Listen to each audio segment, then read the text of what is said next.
What is going on, you guys? Welcome back to the channel. Today we are starting our late evening here at Tyga's house, and we're gonna be buttoning up his car a little bit more. So I was working on Joe's engine a little bit this morning. I was buttoning up everything on the rotating assembly, attached all of the new stuff, put the oil pan on, and pretty much got the long block timed and ready to go. So there's a few more things I got to do before the engine comes off the stand, and it's just gonna sit there for the time being because we don't have a clutch or a flywheel. We did pick up a new transmission last night as well too, so Joe does now have a GSR transmission. There's really not much more to do here to this car. The other day we came here, we did the radiator install. Shout out to Rodney for this radiator. He gave it to me when we did the Speed Factory install on his DC. And what we did the other day was we moved the tabs over so we can mount the radiator in place. So we got one here, one here. We have this tab up here. We need one more of this, which I have at home. I forgot it to go to this guy, but with just that one, it's pretty firm. So right now we're just waiting for the hoses to come in. We're gonna loop these guys since we don't have the water pipe there no more. The idle air control valve is gonna be deleted, and pretty much that's as far as the radiator goes other than the fan. We need a check valve for the brake booster line, and then today we're bleeding the brakes out. He's already got the back lifted up. I brought fluid today, and then we're also going to bleed out the slave cylinder a little bit more because it goes in a gear, but it's a little sticky and it's really close to the floorboard, so we're going to bleed it out a little bit more. The fluid does look kind of dirty, so we're going to do that as well too. Hey, today's your birthday, right?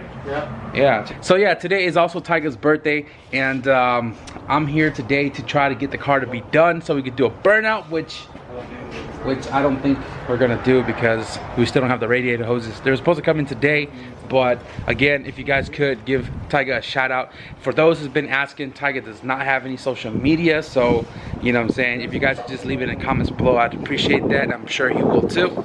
But let's go ahead and bleed his brakes out.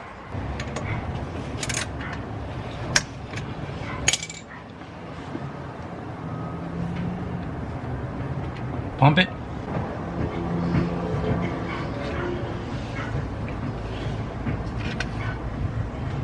Oh, it's pumping. All right. Again.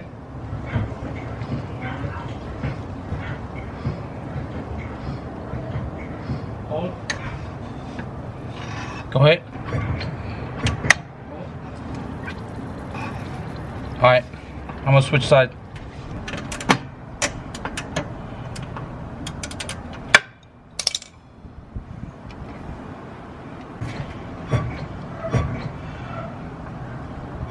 Go ahead.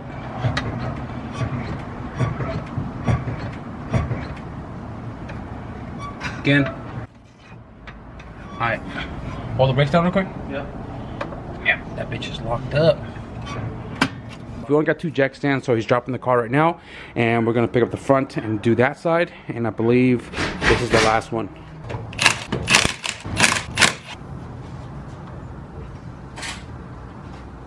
One, two, three, four, five. I just wanna feel alive.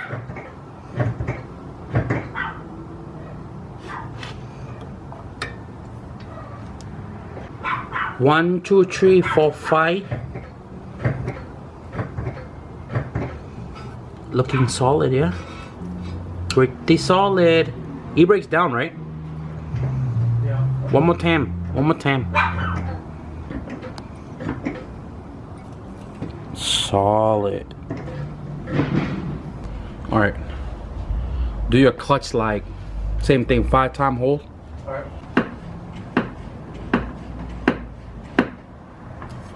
Go ahead.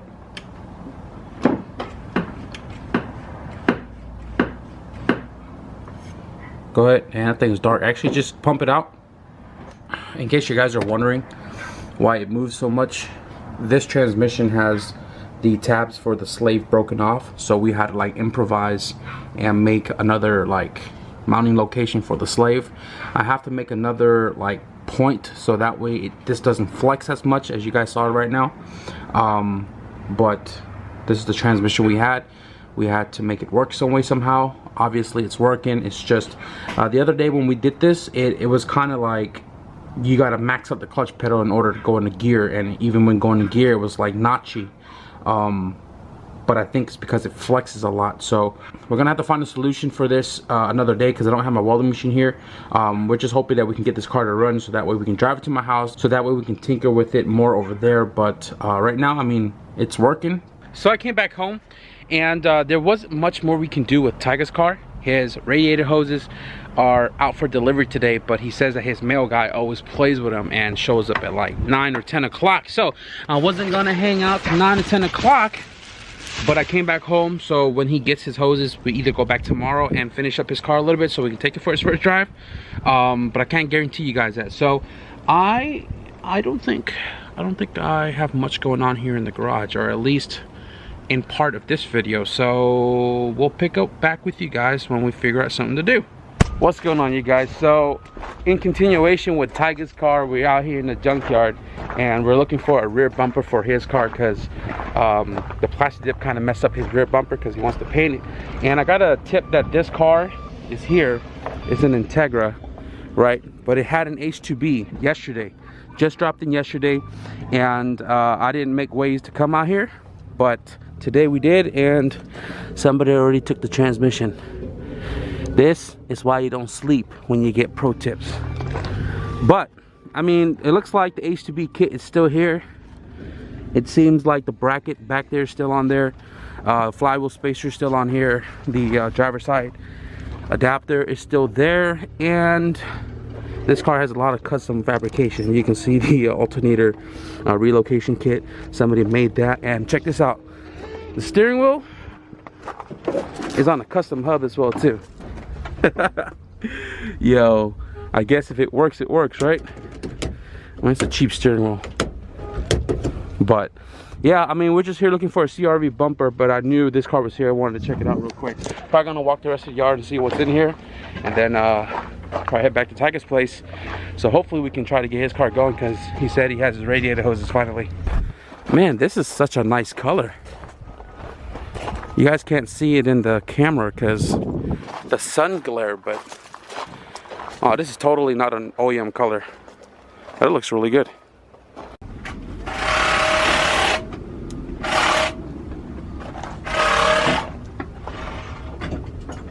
Bruh, the diff is literally just chilling right there. Somebody had taken it off. To buy or not to buy? $65. I don't know about you guys, but there's some positive camera over there.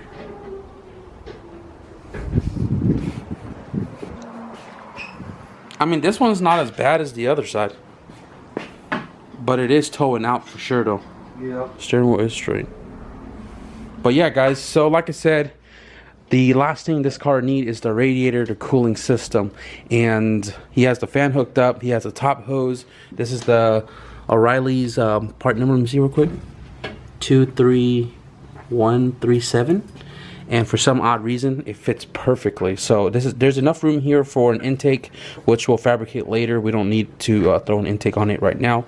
And we just got to make a weird shaped bottom hose, because if you guys can tell, the bottom of the radiator points upward, and then the thermostat housing itself also points up. So we got to use like 290s, or I don't know, come up with some type of weird angles to get that right. But we have some hoses here to try out, and hopefully we can get some coolant in here, because we got a clear driveway and we're gonna pull it out today. We're gonna have to do that. We have to do that. Yeah, for sure. I'm not even sure if you guys can see this, but I brought some hoses from home, and this is a B-series upper hose. Typically the cylinder head right here goes to the radiator. This is a B-series top hose, and it looks like it's gonna work for the angles that we're gonna need to make the bottom of the K thermostat housing to the radiator. You guys can see right there, it kind of goes in place, but it is about 3 inches apart. So I think what I'm gonna have to do is I'm gonna cut it right here. I wish the Fairy Odd Parents was here for transfer my ass into a dog so I can whoop your dog's ass. So this is the B-series hose right here, guys, and I cut this section out because I think that's how far we're off from the thermostat housing.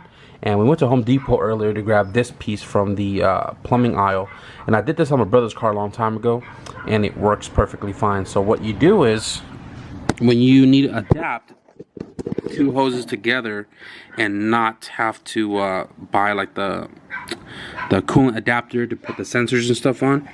You take one of this. I think this is the 1 inch, right? Yeah, that's the 1 inch. This is the 1 inch, so it just, you know, you could just thread it in there, something like that. The other side, same deal. Hose clamps on it. With those threads right here, it's gonna, like, you know, kind of not pierce, but like grip onto the inner of the hose, right? And cause it to seal.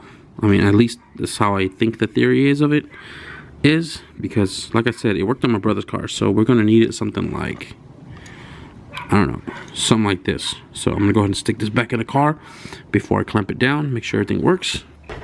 Got the fan zipped. We got the lower hose right there. We got the fan switch on. Got the coolant reservoir on, and right now we're gonna fill up the cooling system and see if we have any types of leaks. I don't know, guys. Maybe we should still do a burnout. Who knows? I'm gonna make you do it, fool. I'm gonna have to. Oh, that's the Asian coolant.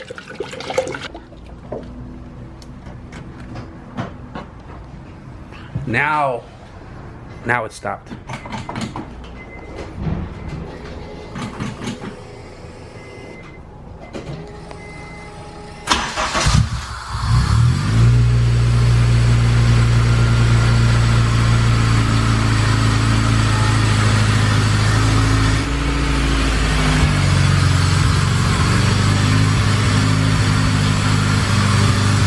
Still leaking a little bit.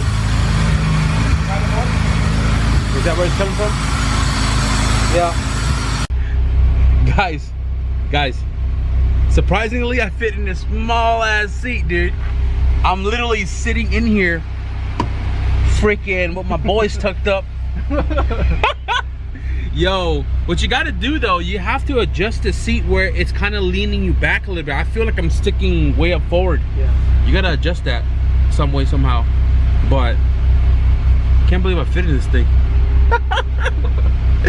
But guys, this thing warmed up real quick. Fan already cycled through. There's no heater core, so everything should be bled out in a few more minutes. And then we gotta adjust the clutch pedal, because you're supposed to have like a 1/2 inch play. He has like a 2 inch play, right? And then you really got to go down to the floorboard and pump it like twice to go into gear. So I'm gonna have to play with that a little bit and see if we can bring the car out. Something a little iffy with the clutch. You gotta like either pump it or go down to the floorboard in order to engage the gears. But granted, the tabs on the slave broke off, so we have a makeshift bracket right there, and we're gonna have to reinforce that a little bit more, so that way when you step on the clutch, the slave doesn't flex all crazy on there. But it goes into gear, it just engages off the floor really quick. But other than that, guys, we're gonna try to get this car cleaned up real quick, and I don't know, maybe drive around the block, and then we're gonna end this video for you guys. It's been 2 months since this car sat here in the garage. 2 months. And now we're gonna move it out.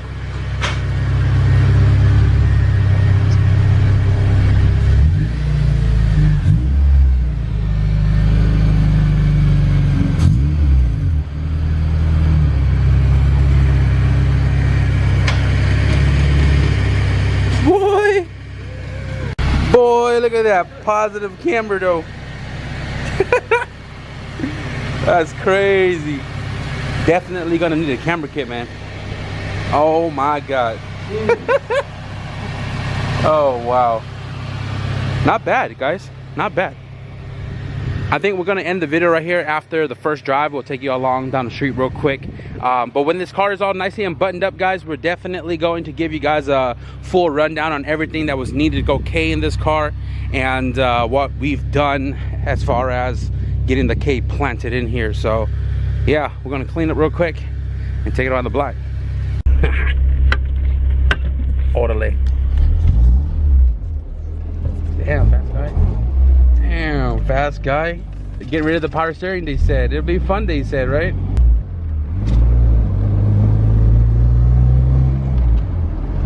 Chill, my guy.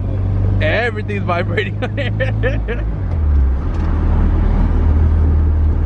Seems to want to go into gear now, which is weird. That's the dust shield. You can hear the dust shield.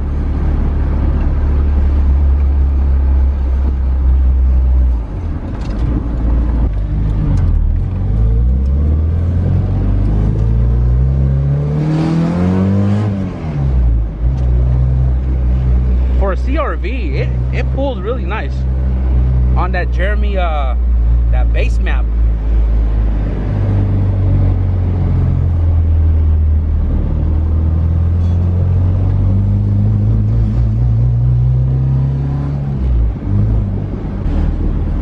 Not shabby. It's actually pretty quiet, and you're in third too. Yeah. What the hell is this?